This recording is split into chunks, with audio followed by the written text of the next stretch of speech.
Hello, Michael here from Journey to Soul.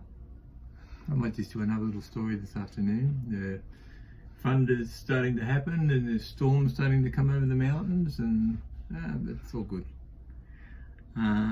This one's called The Creation According to Suss.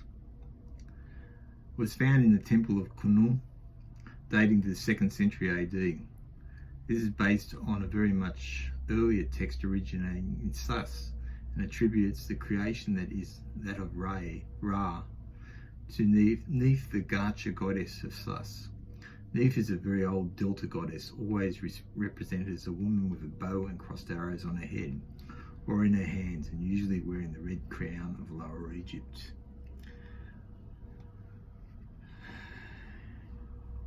It begins with the creation of Neith that took place before the creation of the world, when there was no land, no vegetation, nothing except a watery waste of none. Neith too changes her aspect. She becomes in turn a great fish and a cow, but what matters is not what form she takes, but that she has come into existence as a form with a conscience in this vast formless void. Once she has begun to think creation as she imagined it, proceeds at once. Her first creation is Egypt, which emerges, as she says, in gladness. After this, she creates 30 gods by pronouncing their names. They greet her and are grateful that she has given them something to rest upon, and that she has separated night from day for them. Neith tells the gods to lift themselves onto the earth to escape from the great lassitude that is engendered by the watery waste. The gods were worried about what will happen next and who else is to be created. Neith takes the form of a crow, or cow, maybe a fraudulent slip, and begins to meditate on what she will create next. She speaks and tells the gods that an all-powerful God will be born on that day. When he opens his eyes, light will come. When he closes his eyes, darkness will fall. Men will be born from the tears of his eyes, and gods will be formed from the saliva of his lips.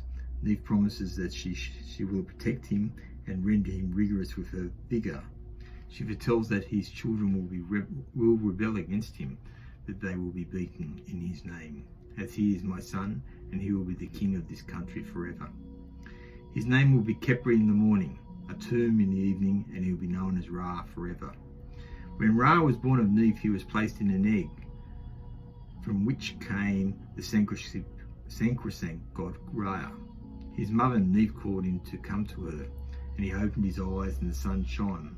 But because he could not see her at first, he wept, and men were formed of the tears of his eyes.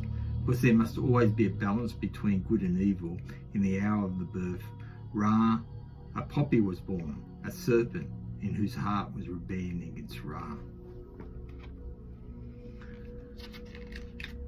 So this story is a bit of a story about duality, I should think.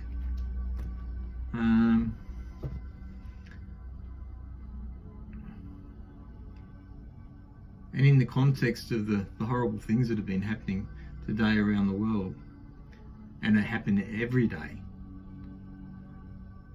then we have to remember that we all have a dark side and a light side. And it's our choice as to which side we venture.